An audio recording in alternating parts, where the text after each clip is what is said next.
Hey everyone, how are you all doing? Today we're taking a look at the McFarlane Toys DC Multiverse Black Adam movie Dr. Fate.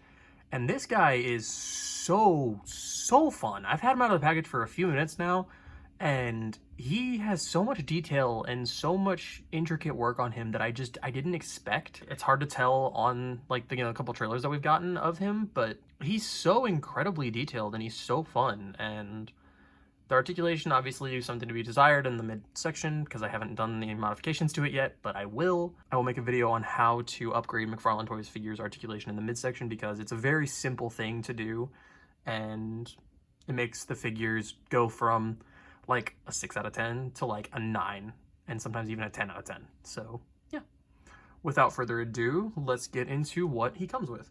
So obviously he comes with the base stand and the card and everything like that, but he comes with this base stand actually instead, where it's just the, the flight pose. So, and I would have put him on that for this, but he would have been too high out of the frame and out of the review space, and it wouldn't look nice. So, but that's all he comes with. So now let's take a closer look at the detail. For this version of Dr. Fate, they actually, they took away his eyes, but I think this helmet actually has some damage. Like if you look, he's got like nicks throughout. Like there's like one little tear right here, and I'm pretty sure that that's intentional.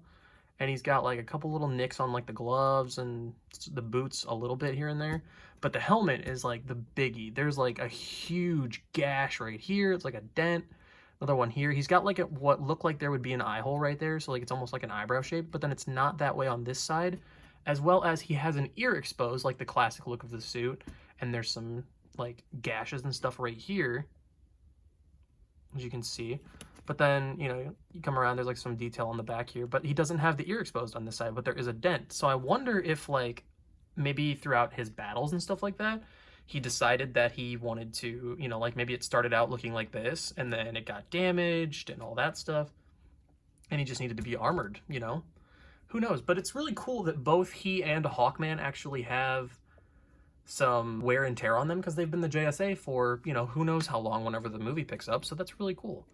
And then he's got obviously his symbol on the front here, which looks really good. You can see like with Black Adam, the intricate details of the suit, like just all that inner workings and all the magic-y kind of stuff, as well as the cape. The cape actually has it too. I was thinking about maybe trying to find a third-party cape, but I don't know if you could actually find a third-party cape that would do this justice. This just looks so beautiful.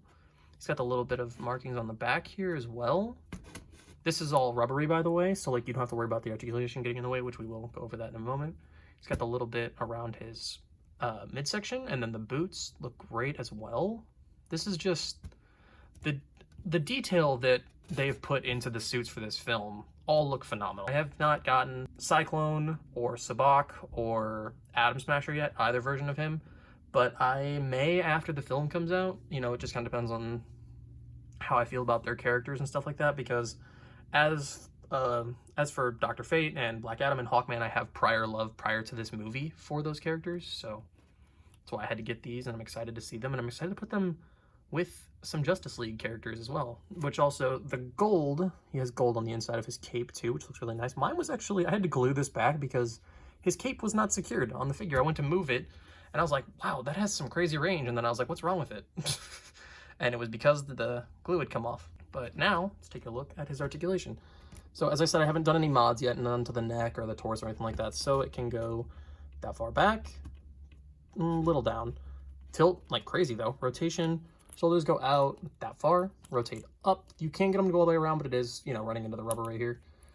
Bicep swivel, double joint elbows that go up all the way. Ooh, actually probably go more, there you go. Can go up all the way like crazy. Standard McFarlane joints at the wrist so they can go whichever directions you like.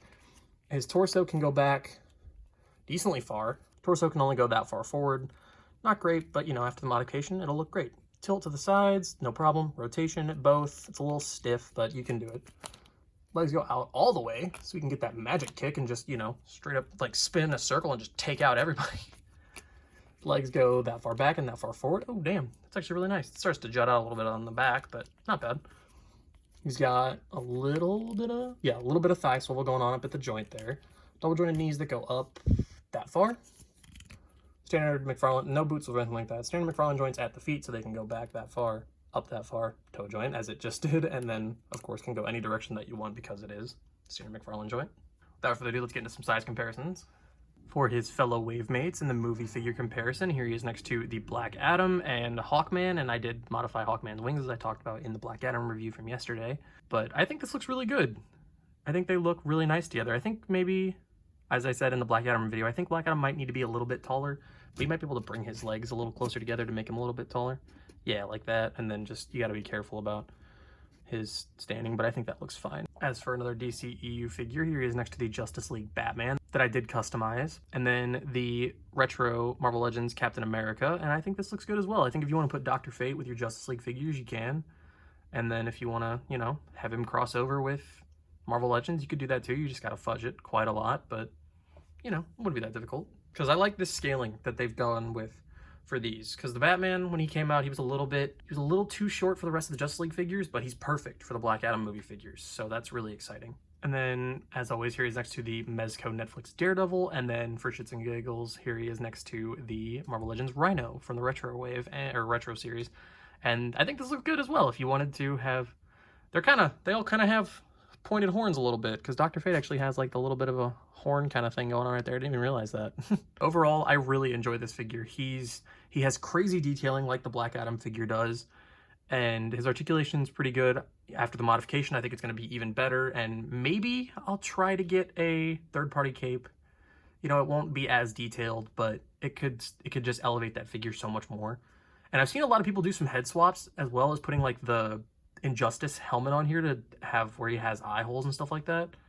And I think that, you know, maybe I'll try that at some point, but I kind of like how this looks. I think it looks kind of cool because when you think about it, you know, when Kent Nelson puts on the helmet, Dr. Fate takes over. Kent Nelson really doesn't have, he just kind of takes a backseat. He's just like a, you know, he's like a vessel for Dr. Fate. So it makes sense. Like Kent Nelson wouldn't need to see. That's just my take on it. I think it looks good. I think the figure looks good. I think the articulation's nice, other than the torso, like I said. But he's a very fun figure, and he looks great next to Hawkman and Black Adam. And I almost want to get the other figures from the wave before even seeing the movie, because I just want to see them all together. I think they'll all look fantastic. But yeah, that's going to do it for me, and I will catch you all in the next one. See ya.